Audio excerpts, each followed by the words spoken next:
Good afternoon, everyone, and welcome to the Children, Families and Education Decision Meeting. My name is Councillor Susie Horton. I'm the Cabinet Member for Children, Families and Education, and I'm chairing this meeting. It is being webcast to allow the public to attend remotely if they so wish. The public seating area is not in view of the camera used to webcast this meeting. Little bit of housekeeping and safety information. If the fire alarm sounds, please evacuate the room by the stairwells, don't use the lifts, and assemble at this time of year at the turning circle at the end of King Henry Street past the university's Park building. And if you did sign in at the reception desk, please sign out when you're leaving the building today after this meeting. Regarding the live streaming, everyone who's speaking today in today's meeting will be on camera. Press and public are permitted to record the meeting on the understanding that neither disrupts the meeting nor records those stating explicitly that they don't want to be recorded. Please can everyone use the microphones and remember to switch them off when you have finished speaking. Okay, we'll start with introductions. So I'll start on my right today.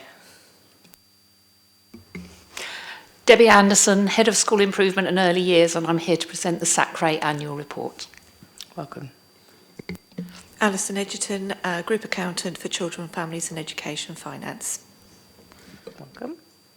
Angela Mann, Finance Manager for Children's Families and Education. Sarah Daly, Director of Children, Families and Education. Scott McKechnie, I'm Independent Chair and Scrutineer for the Safeguarding Children's Partnership and here today to present the yearly report. Welcome. Hi, I'm Mark Jay, Head of Service for Children We Care For, here to present the annual reports for fostering and adoption. Thank you. Hello there, I'm Sam Bushby, Deputy Director for Children and Families. Karen Martin from Democratic Services. Welcome everyone to the meeting. The next item is, or the first item is apologies for absence. We've received apologies from Councillor George Fielding, who has a work event that is on at the moment, and we have received apologies for lateness from Councillor Dyke from Portsmouth Independence Party, who is stuck in some traffic, I believe, and is on his way. Any other apologies? No, Councillor. Okay, thank you. So we now need to go on to the item 2, which is declarations of members' interests. I'm the only member who's here at the moment, so I have a standing declaration of interest that I am Vice Chair Governors at Craneswater Junior School, but I don't think there's anything on this agenda that makes that a tricky situation. And there are no deputations at this meeting. So we'll go straight on to the report. So item 3, which is the school funding arrangements. And that is over to Angela. Thank you. By the way, usual caveats. We don't need to read the whole report, just highlights. We have all read them and we also had the briefing.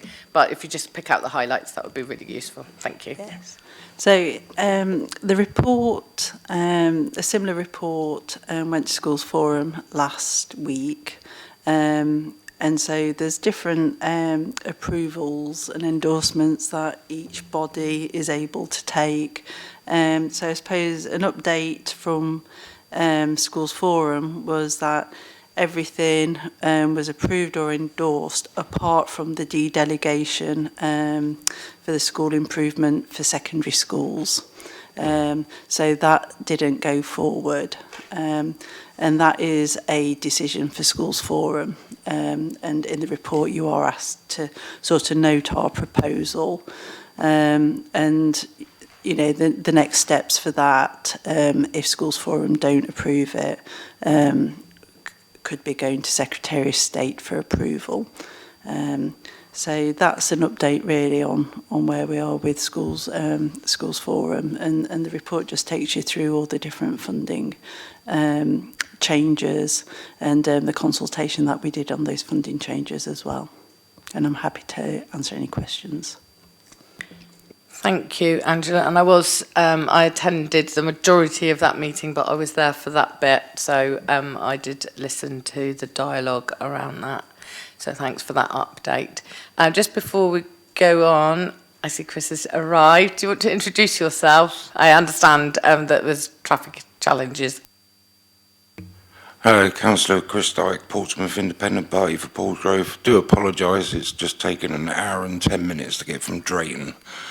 So, Wow. yeah. Well, well done for getting here. And actually, unlike the last meeting, we have just started, so you will get to ask questions on any of the reports or make contributions.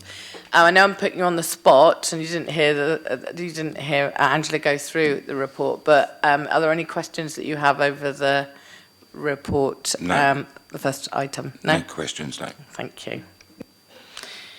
So, thanks for that update and the decision in Schools Forum around the dedelegation of secondary schools. So what I will do then is to go through the recommendations just so that we check that we're getting the right ones. So I note the DfE's proposed changes to school revenue funding for 24-25 as set out in the report. Approve the proposals for implementing the local funding formula arrangements as set out in this report, in particular to implement the NFF rates for both primary and secondary schools in 24-25, which is Appendix 1. Implement a minimum funding guarantee of at least 0% and up to 0.5% subject to affordability for 24-25 as set out in paragraph 5.22. And the methods of managing affordability, which are detailed in 523 to 527. Endorse the proposal not to set up a falling roles fund for 24-25 and endorse the growth fund criteria as set out in Appendix 2, with primary and secondary values being brought to the January 24 meeting for approval. And note the recommendation that maintain primary schools approve the dedelegation of funding to support the education functions as set out in section 7, but not the secondary schools. Have I covered everything?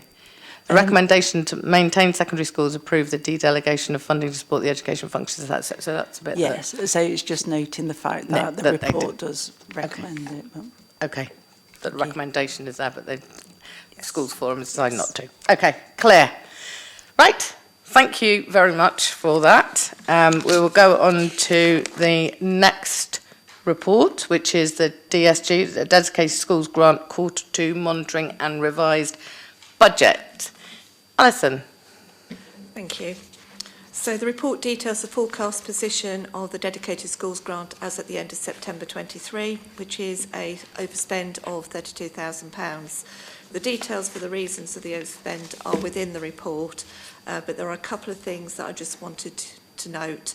As the report is based at the end of September, we wouldn't normally have received the class list for all our high needs funding to schools, so they're forecast on budget. We've now got those in and we're actually in the process of making those payments and reforecasting. And the early years block allocation was increased in July 23 and takes account of the January 23 census. The budget has been updated in line with the delegated responsibilities to include those changes within the quarter budget. It then goes on, the report then goes on to talk about the revised budget, which is based in the table in Appendix 1. And overall, the net impact of the budget adjustments would be a overspend of just under 18,000, and the proposal is that that would be covered from using the dedicated school grant balances. And I'm happy to take any questions. I don't have any questions. I think I'm used to it now. It's taken me about 8 years to understand it, but I think I do. Chris, have you got any questions at all around that? No questions, Chair. Thank you. Anyone else want to add any comments at all? No, I think we're into routine with this now, aren't we? So thank you very much for that report. And I will go through the recommendations just for clarity. So we note the forecast year-end budget position for the Dedicated Schools Grant as of the 30th of September 2023, together with the associated explanations contained within this report, and B, approve the revisions to the 23-24 budget as set out in Appendix 1 and Section 8 of the report. Thank you very much. Thanks. Have you two got other bits of this? You have. Okay. All right. So, right. Thank you very much indeed. So, next item on the agenda is the Portsmouth Safeguarding Children Board annual report. And Scott, I'll hand over to you to present it. Thank you. Thank you, Councillor. So, firstly, thank you for the invite to present the Safeguarding Children's Partnership yearly report for 2022-23. Just to remind that the local Safeguarding Children's Partnership is a statutory requirement upon the local authority area, and this report is part of those requirements which is stipulated under Working Together to Safeguard Children 2018. And just a reminder to members that the three statutory safeguarding partners, that's local authority, police and ICB, should agree on ways to coordinate their safeguarding services, act as a strategic leadership group in supporting engaging others, and implement local and national learning, including from serious child safeguarding incidents. So that's just a reminder of what the high level requirement is of the partnership, and there's many other areas that are contained within it. I'm not sure if that's my microphone that's making that.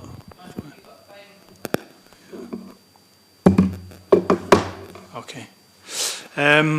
So I took over my role as independent chair and scrutineer, the scrutineer aspect being a new addition to the role this time last year. But that also gave me the opportunity to review the governance, functionality and impact of the multi-agency safeguarding arrangements, but seek assurance around the effectiveness of those local arrangements to improve outcome for children, their families and of course our communities. Portsmouth, I would say from that review, has a mature safeguarding partnership, a partnership that has good strategic level attendance and drive of members, as well as subgroups that are functioning well to drive the priorities and business of the partnership. The partnership has also been tested more recently in an Ofsted inspection of children's social care, and is also a partnership that's well connected with colleagues in Hampshire, Isle of Wight and Southampton across many areas, which you can see as part of page 10 of the report. I'm not sure what page that is in the bundle, but it's page 10 of the Safeguarding Children's Part report, as well as reaching over into other partnerships in the city itself. To start off with, it's probably worth me mentioning the pressures, particularly this is 22-23, okay, we're a few months on since the end of the reporting period, but the pressures that I'll always refer to as the safeguarding system and the impact that have, and that's the legacy of the pandemic, cost of living crisis, budget pressures on agencies, workforce recruitment and retention, increased demand, but with an increased complexity of need, as well as often organisational change, and we've seen the formation of the ICB during this reporting year period. But despite this, I see dedicated senior leaders setting the tone for delivery of the best service to children and families. Our priorities in this report reflect the issues that we're facing children and their families: early identification and support, neglect, family safeguarding, safeguarding education with a focus on adolescents, and the impact that our collective activity has. So I just wanted to highlight some of the key achievements for the areas shown, which is on pages 5 to 10 of the report. And I would like to mention a few. The first one being the introduction of a family support plan. It's part of a redesign of early help assessment process that was launched in January of this year. Is supporting families with services to provide targeted help and support to them, which is very prudent at a time of much need due to cost of living crisis. Guidance was produced for families and tools and training for staff to use, focus on relational and restorative practice. You'll see some of the feedback on the report, and a quality assurance framework is now being developed to monitor its effectiveness and implementation. Another area is I have observed the growth of the response collectively to both missing and exploitation. The head of service has worked tirelessly to develop a pathway, but also some operational connectivity so that the collective focus on the children who are at most risk, have the highest needs, are discussed in a multi-agency forum. Safeguarding education is a key area for the partnership. The Safeguarding Children's Partnership training team engage across schools in the city to grow the safeguarding culture. They provide bespoke support and training for schools who need this. Education Link coordinators have also been introduced to provide the connection to Children, Families and Education Directorate, allowing identification of the most vulnerable children being a key aspect of that role, and then providing regular guidance and support to schools and families, often utilising the crossover into the family support plan. So that's all reported in page 5 to 10 of the annual report. The context of the poverty in the city represented on page 13 shows that free school meal eligibility criteria has seen a steady increase in the last 7 years, showing we're higher than the regional and national average, which links to the previous comments I made about deprivation. And page 15 to 19 gives an overview of the work of the subgroups, which is in effect the engine room of the partnership. In particular, the learning from monitoring, evaluation and scrutiny focuses on tracking key data and quality assured themed audits.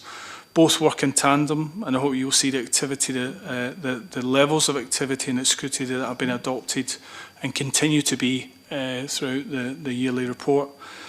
Contacts into the MASH during 22-23 have increased and continue in an upward trajectory, 43% increase since 2019-20. So that goes up from 12,924 to 15,192, with those referrals relating to over 11,000 individual children. The increase in demand for universal service or early help could indicate that more families in need of support post-pandemic and during the cost of living crisis. Certainly contributory factors to be considered. There were, however, a reduction in the number of children progressing to Tier 4 for children's social care, as well as a continued reduction in the number of children on child protection plans or looked after children during the year period. Details are provided of the regular MASH audits, but also the detailed audits in relation to child protection plans as a result of child safeguarding practice reviews and transition and obesity. So they're all audits that were completed during this year. And Portsmouth has developed a strong compact audit, which is a form of self-assessment against the 12 standards and relates to all services who work with or regularly come into contact with children, which is on page 24 of the report. This is reviewed and action plans produced by organisation, and the support is provided where required, and the summary of learning shared. This is a real strength of the city, I would have to say. Learning from child in practice, statutory duty is denoted in the criteria at top of page 26. Is one of our statutory duties that sits at the forefront of what the partnership does, following the national processes set out by the Child Safeguarding Practice Review Panel. 5 cases were considered during the annual report period year. 3 followed the route through to rapid review, which is part of that process, but no formal child safeguarding practice reviews were agreed. So this is in line probably with the national context around the benefit of early learning from rapid reviews. And a big part of the role of the local Safeguarding Children's Partnership is to ensure the learning from audits, practice reviews and emerging themes and trends is translated into learning. The final 2 pages of the report sets this out, and again the strength of offer to the multi-agency workforce in Portsmouth is excellent. And finally, you'll see at the end of the report, on page 9 of the report, earlier this year, just before the end of the financial year, the Safeguarding Children's Partnership priorities were refreshed and a new strategy developed for 2023 to 2025. That's the 8 priority areas are reported on page 9 of the report. Some and I won't go into the detail of them, but if there's any questions, I can answer them, but they're not directly. That's moving forward. Thank you so much, Scott, for that. report, and I think it's really important it comes to this meeting, where it's a public meeting which demonstrates all of that work that goes on within that board. And as you say, it's a statutory function, but actually there's different ways of doing it. And I'm really pleased to see that, you know, the things that you teased out around the whole system in Portsmouth. What's really heartening for me is I've been to about 4 different meetings this week, and the same things are being talked about because they are absolutely joined up, and the system should be reflected in different areas, and they are. And as you say quite rightly, we have very strong partnership working here, and I really appreciate the level of detail in this, which really allows us to be able to use that data in looking at some of these themes coming out, particularly in the pandemic and the cost of living crisis. We know that, but also it allows us to be able to use those to look forward positively and not just fall into a kind of narrative of, well, that's Portsmouth, and you know, there's a, you know, there was a cost of living crisis, and there was a pandemic, because we know that we need to do everything we can to despite that, to give them the best opportunity. So it's a really good report, and I really appreciate your time coming in. I'm a bit of a fan of case studies in a report. So thank you for the story in there. It really brings the really good work to light. So that was my comment on it. Does anyone want to add anything or ask any questions? No? Obviously a sign of how good the report is. Thank you so much, and thanks for coming to present it. I really do appreciate it. And obviously it's an information report, so it's for noting. I don't have to make any decisions, but I absolutely hope that this will be an annual thing that comes to this public meeting, because it deserves that scrutiny and also celebration. So thank you. You don't have to stay if you need to go. Thank you. Okay, so we now come on to the next agenda item, which is the annual fostering service report. So over to Mark to present, I'm assuming. Yeah, thank you. Thanks. So yeah, this is an annual report, and it's a requirement under the fostering regulations. You've got the report, so I won't go through it in detail, but I'll just give you the highlights from that report. So in terms of recruitment, nationally recruitment is a challenge in terms of fostering. And, you know, I think the good news for us in Portsmouth is, despite that challenge and the challenge locally as well, we're actually doing not too bad, and certainly maintaining our level of recruitment as we have done over the last few years. So for the year 22-23, we had 237 inquiries, and from those inquiries, we had 22 mainstream foster carers who were approved. And that was an increase from the previous year of 11. Bearing in mind, obviously, the context of COVID within that period would have maybe impacted on those numbers for that particular year. In terms of the assessments, obviously it's really important that from the point that we get an inquiry through to approval, that the assessment process is as obviously robust, but also as streamlined and efficient as possible. And what we do, certainly in Portsmouth, is we tend to complete our assessments within a good timely timescale, and certainly within the practice standard we set of 6 months. The other element that's really important for recruitment is marketing, and we've got a dedicated marketing officer who leads on recruitment, and year on year provides us with a clear strategy. And certainly over that period of time, we had a number of initiatives, including radio and TV campaigns, recruitment events, along with other things that are contained in more detail within the report. So as of the 31st of March, we had 225 foster carers, and that's remained fairly stable over the year, and sort of over a number of years in many respects. The range is fairly steady. Obviously, we're keen to improve on that and increase on that. But inevitably, you know, as you approve more foster carers, you also lose foster carers for various reasons, such as retirement. And we're also reasonably successful in encouraging foster carers from independent fostering agencies to come over to us, because I think they see the benefit that we provide in terms of good quality support within a really nice network. The support that foster carers get is varied, from groups to mentoring to a really good offer in terms of training. And certainly over the last few years, what's been really beneficial, I think, to our fostering cohort has been the Mockingbird approach. So this is a wraparound approach where you have a hub home leader who provides additional support to a constellation of carers. So in Portsmouth, we've actually got 50 foster carers who are part of a group of Mockingbird constellations, and we're looking to see if we can expand that further in the next year or so.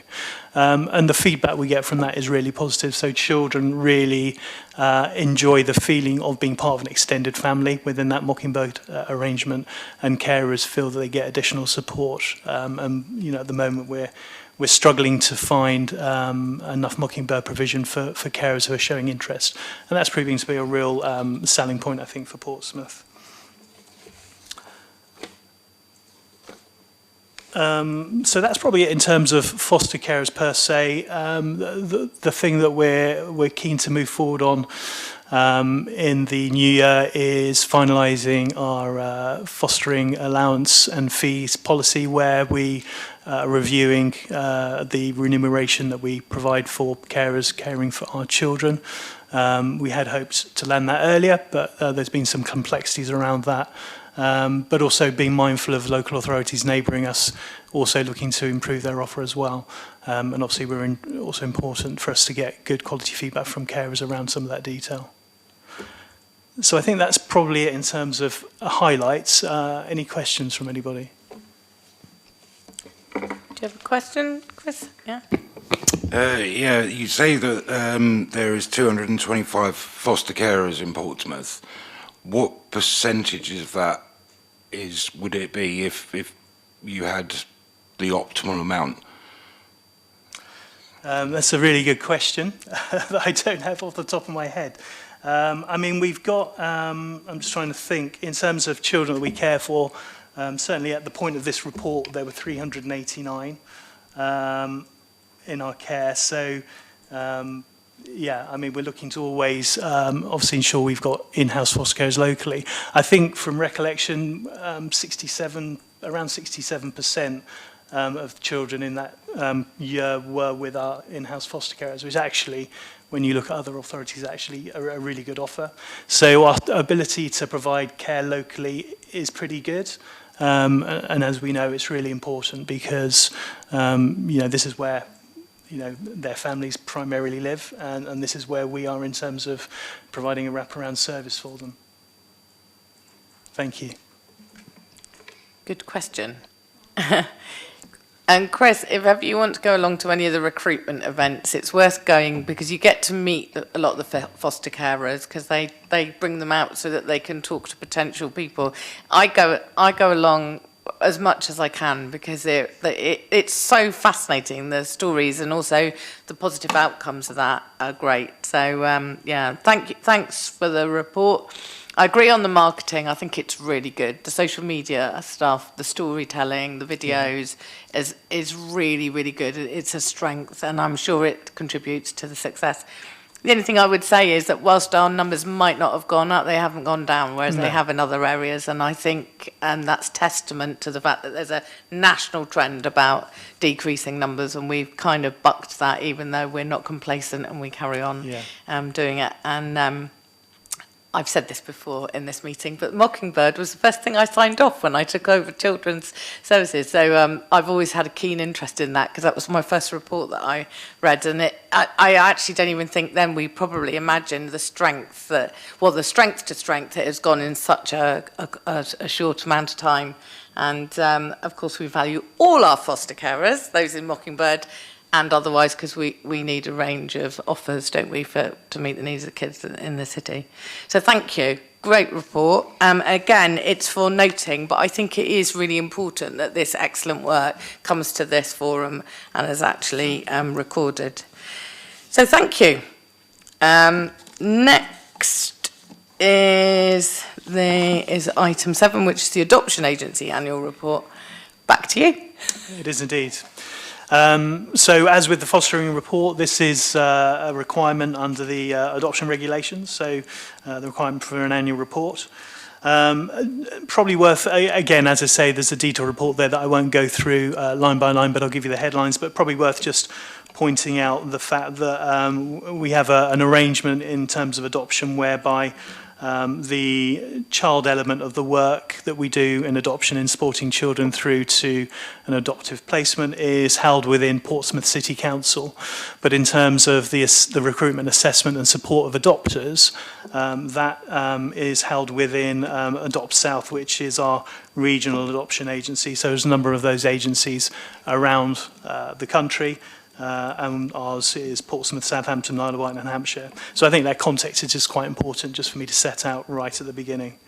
This report sort of pulls together some of the Adopt South information, but also some of our local information.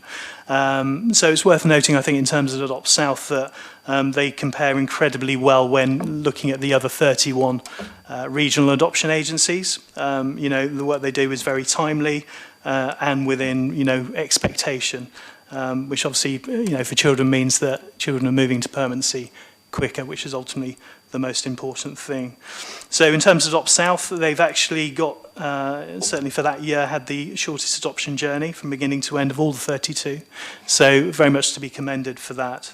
During the reporting period, in terms of Adopt South, so bear in mind this is the local authorities within that, they identified 228 children for adoption, and 35 of those were Portsmouth children. And in that period of time, 13 children from Portsmouth were adopted. I'm just looking through just to pull out some other key headlines.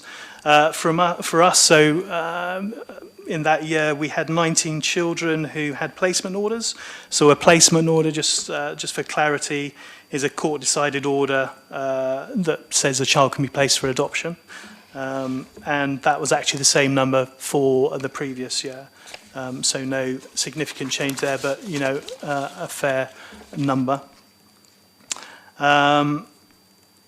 And what else should I pull out? So, yeah, I mean, again, looking at Adopt South, in terms of the assessment of prospective adopters, they approved 94 adopters in that year, and all within expected timescales. So they were, I think, the only adoption agency achieving that within the timescale set, which is pretty important, I think. In terms of, I think it's probably worth for adoption just articulating some of the areas for consideration moving forward. So some of the things that we'd identified that we wanted to improve further on, really. And that was really being even more aspirational, I think, for sibling groups and also for older children. So that for us was really important. And as part of that, we identified we needed to, I guess, improve our oversight of permanency tracking to make sure that we were giving every child the best opportunity for adoption where that was seen as, you know, appropriate, really. So work has been going on to do that. As well as some additional training for staff, just in terms of the permanency offer, particularly around older children and complex sibling groups. So, yeah, those are the headlines, if anyone has any questions. Thank you so much. It's really good, really good report. And I know it's something that we have to do, but isn't it great to stop once a year and look and just see where you're at? Chris, do you have any questions or comments you'd like to make on it?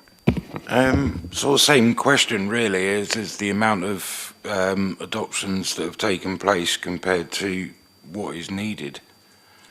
Yeah, so we're pretty good in terms of, I think it's, I can't recall exactly where it is in the report, but you know, in terms of identified need for an adoptive placement and us providing an adoptive placement within the Adopt South arrangements, we managed that in a really timely manner. So I don't think in that particular year we had to look outside the Adopt South arrangements. So sometimes where children have real complex needs or their complex issues around the children, we'll have to go further afield to potentially purchase adoptive placements from other regional arrangements, and we certainly didn't need to do that last year. So we're really timely in being able to place, and we're really good at identifying adoptive placements for children. Thank you. Thank you. Any other comments? No, thank you. Thanks so much for the report. Duly noted. So we come on to the final report, but last but not least, Debbie, the Standing Advisory Council for Religious Education, fondly known as SACRE, annual report.